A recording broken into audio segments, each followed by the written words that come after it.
एक छोटा सा गांव था समयपुर। इस गांव में सुलेखा नाम की महिला अपने पति मजनू के साथ रहती थी। मजनू सुबह काम पर जाता और शाम को लौटता था।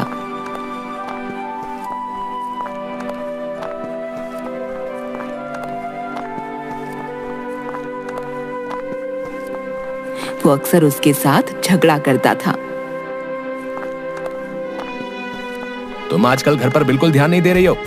ध्यान नहीं देती तो आपको सब कुछ अपने हाथ से करना पड़ता, फिर यूं बैठकर भाषण नहीं दे रहे होते। कल जो 50 रुपए दिए थे दो, कुछ काम है। मेरे पास नहीं है। क्यों, कहाँ गए? कल ही तो दिए थे। सामान आ गया, मैं पूरे सप्ताह की सब्जियां ले आई।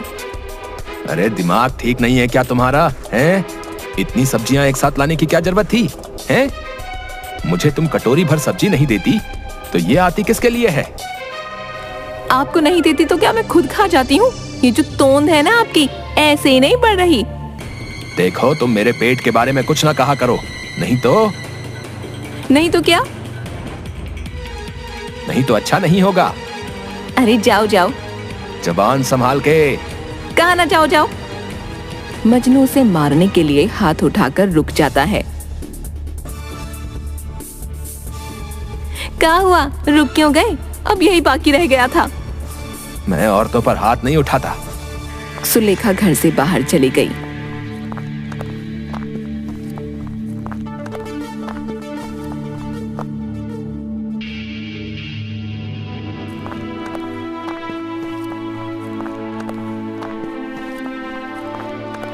मजनू काम से लौटा तो सुलेखा कहीं नहीं दिखाई दी। अरे सुनती हो? कहाँ हो तुम? कोई आवाज नहीं आती। अरे कहाँ हो तुम? जल्दी से पानी लेकर आओ। कोई आवाज नहीं आई। मजनू रसोई में जाकर देखता है, वहां भी कोई नहीं था। फिर वो घर के दरवाजे के पास आकर वहां से गुजरती हुई एक औरत से पूछता है, भाभी, आपने सुलेखा को कहीं देखा है क्या? नहीं भैया, मैंने तो उसे आज नहीं देखा। तभी एक आदमी भागता हुआ मजनू के पास आया। भैया वो भाभी भैया। हाँ भैया, तुम्हारी भाभी को ही ढूंढ रहा हूँ, न जाने इस समय कहाँ गई है।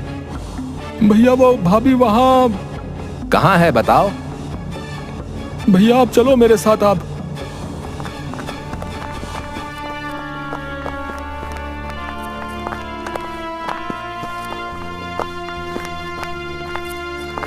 आदमी उसे लेकर जंगल के पास तक गया।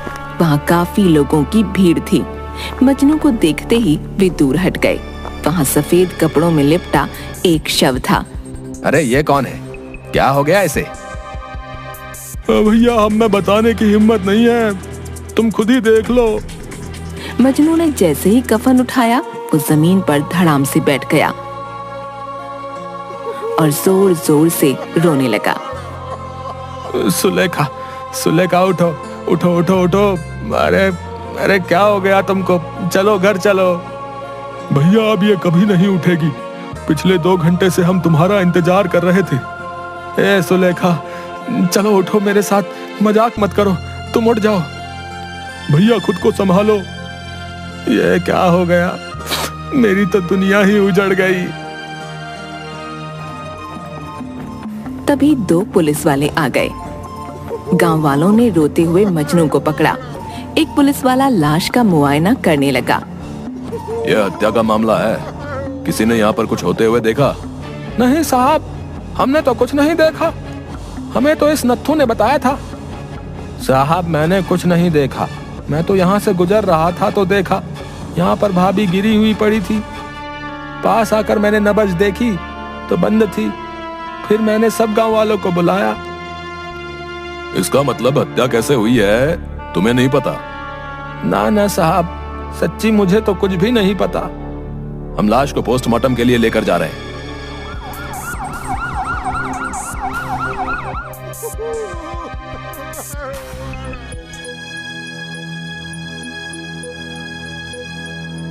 अगले दिन एक सिपाही मजनू के घर आया। अरे अचानक क्या हो गया तुमको? तुम मुझको छोड़ के कहाँ चली गई? मैं तुम्हारे बिना कैसे रहूंगा? मजनू, तुम्हारी पत्नी के शरीर पर चोट के निशान हैं। तुम्हें मेरे साथ अभी पूछताछ के लिए थाने चलना है। वो मजनू को लेकर थाने गया।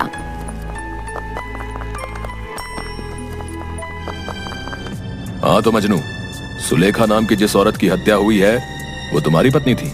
जी साहब। किसने मारा उसको? किसी पर कोई शक मजनू? जी नहीं साहब, मुझे किसी पर कोई शक नहीं है। पर मुझे तो तुम पर है। सुना है तुम अक्सर लड़ाई झगड़े में अपनी पत्नी के साथ मारपीट करते थे। ना साहब, लड़ाई झगड़ा नहीं, छोटी सी नोकझोंक होती थी। अच्छा, इसी नोकझोंक में तुमने कल अपनी पत्नी पर हाथ उठाया था? साहब भगवान कसम, खाली हाथ उठाया था, मारा नहीं। सच सच बोलो, तुमने ही उसे मारकर जंगल के बाहर फेंका था ना, ताकि किसी को तुम पर शक ना हो। नहीं साहब, मैं ऐसा क्यों करूंगा? अपनी ही पत्नी को क्यों मारूंगा? रोज रोज के झगड़े से तंग आकर तुमने उसे ठिकाने लगाया है। नहीं साहब, मैं सच कह रहा हूँ, मैंने नहीं मारा। मुझे तो लगता है ये उस शमशानी काशी का किया हुआ है। उसी की वजह से मेरे घर में रोज रोज झगड़े होते थे। कौन काशी? साहब वो शमशान का चौकीदार है, शमशान में ही रहता है। बहुत खतरनाक आदमी है। सुलेखा रोज उससे मिलने जाती थी। मैं उसे मना करता था तो कहती थी कि वो उसे भाई की तरह मानती है। मुझे शक नहीं, पूरा यकीन है, उसी ने मेरी पत्नी को मारा है। ठीक है, हम तहकीकात कर रहे हैं। तुम अभी जाओ और जब भी पूछताछ के लिए बुलाया जाए तो आ जाना।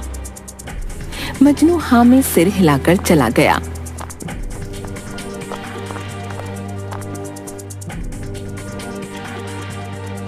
इंस्पेक्टर सिपाही के साथ शमशान गया। वहाँ किसी का अंतिम संस्कार हो रहा था और काशी कंबल और लाठी लिए एक कोने में खड़ा था। तुम ही काशी हो, इस शमशान के चौकीदार? हाँ मैं ही हूँ। हमें तुमसे पूछताछ करनी है। अरे कौन सी पूछताछ? आपका कौन मर गया? यहाँ तो सब अनंत में विलीन होने आते हैं। ओ, ज्यादा फिलॉसफी झाड़ रहा है? अरे अपनी फिलॉसफी अपने पास रख और जितना पूछ रहे हैं उतना ही जवाब दे, समझा? चल अब ये बता, मजनू की बीवी सुलेखा यहाँ पर रोज रोज क्यों आती थी? अब ये मेरा निजी मामला है, आपको क्यों बताऊं? अरे बावले, ये खून का मामला है। उस औरत का कल खून हो गया, तुझे मस्खरी सूझ रही है? खून? मेरी बहन का खून? ये कब हुआ? किसने किया? अपनी ये नौटंकी बंद कर। पूरे गांव को पता है सुलेखा की हत्या हो गई और तुझे नहीं पता। तेरा ये ड्रामा ना हमारे सामने नहीं चलेगा। अब सीधा सीधा बता रहा है, नहीं तो हत्या के जुर्म में तू अंदर होगा। जी वो साहब, मैं शमशान में अकेला रहता हूँ और मुझे खाना बनाना नहीं आता। मैं यहाँ अकेला रहता हूँ, मुझे तो खाना भी नहीं बनाना आता। बड़ी परेशानी है। तुम्हारी इस बहन के होते तुम चिंता काहे करते हो? मैं हूं ना, मैं तुम्हारे लिए रोज खाना बना कर लाऊंगी। सच बहन? हाँ, काहे नहीं। पर भैया, मेरा पति बहुत कंजूस है, तुम्हें अपना खर्चा देना पड़ेगा। हाँ बहन, मैं तुम्हें 200 रुपए दे दिया करूंगा। 200 रुपए तो 10 दिन भी नहीं चलेंगे। ऐसा करो तुम 500 दे देना, बाकी मैं देख लूंगी। सुलेखा बहन मुझे रोज यहाँ पर खाना देने आती थी और इसके बदले में मैं उन्हें महीने के 500 रुपए देता था।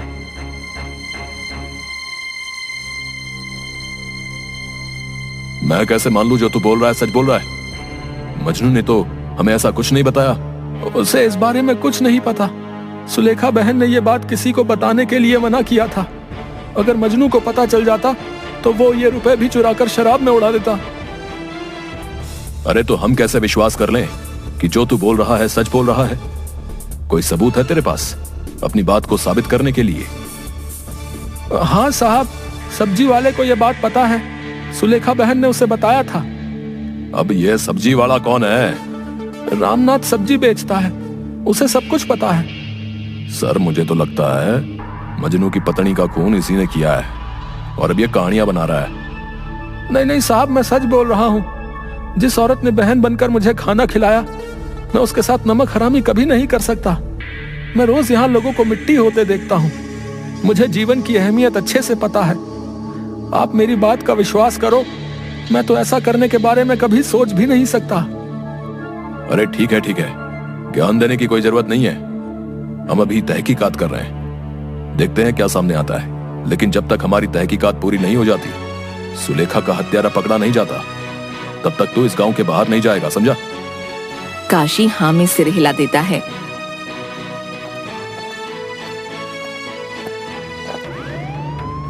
सर, आप मेरी बात मान रहे तो मुझे लगता है सुलेखा का हत्यारा ये काशी है।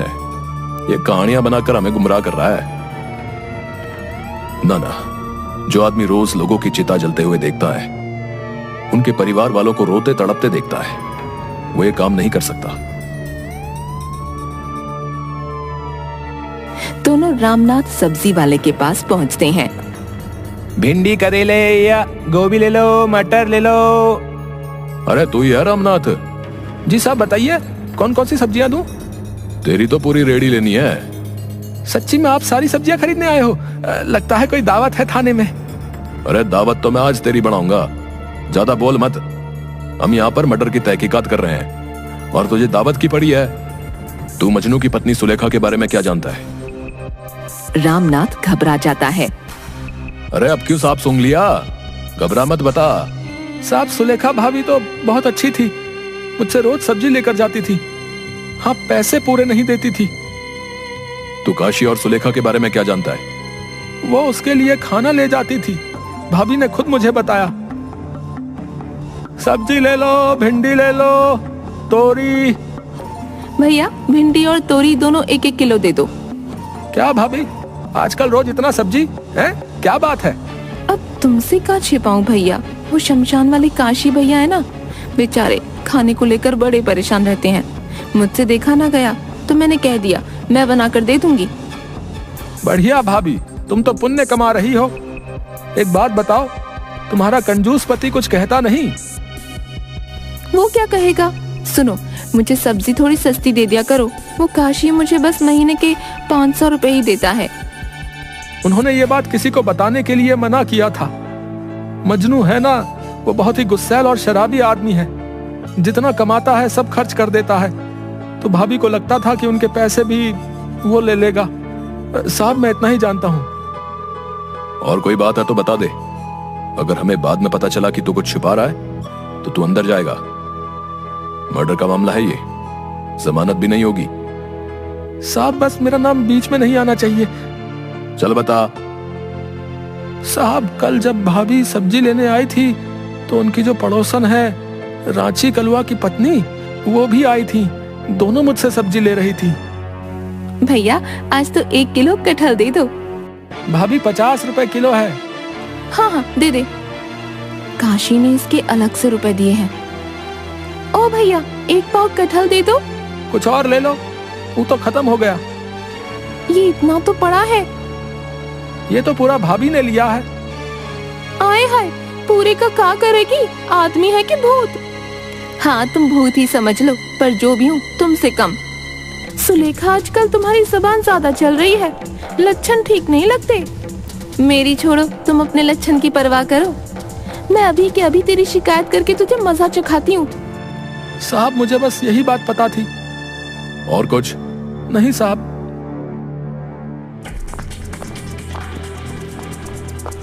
इंस्पेक्टर उसे जोर से 3 थप्पड़ लगाता है। खून इसी ने किया है, अरेस्ट कर लो इसे। सिपाही उसे अरेस्ट करने लगा। साहब, मुझे छोड़ दो, मैंने कुछ नहीं किया। चल कहानी पूरी कर और सच बता। शायद रांची ने जाकर मजनू से भाभी की शिकायत कर दी और वो वहां आ गया। तुम मेरा पैसा अपने उस भाई पर उड़ा रही हो? मैंने मांगे तब तो नहीं थे। अरे भैया, ऐसे काहे बोल रहे हो? काशी तो भाभी को पूरे 500 रुपए देता है। हैं? तुम उससे भी रुपए लेकर खा जाती हो। चलो दो मुझे सब रुपए। ये मेरी मेहनत की कमाई है, मैं नहीं दूंगी। अरे तुम दोनों जाओ यहाँ से, यहाँ झगड़ा मत करो।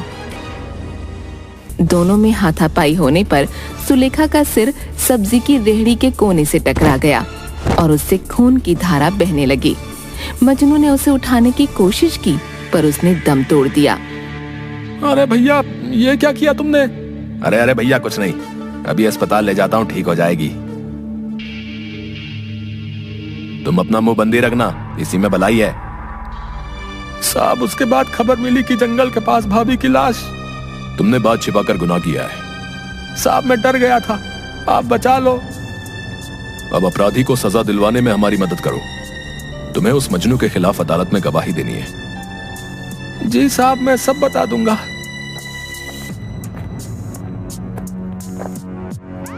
सर, आपको शक कैसे हुआ कि रामनाथ कुछ छिपा रहा है? उसने बात अधूरी छोड़ दी थी, पूरी नहीं की। रांची किससे सुलेखा की शिकायत करने गई? बस इसी बात पर मैंने हवा में तीर छोड़ दिया और वो सीधा निशाने पर लगा।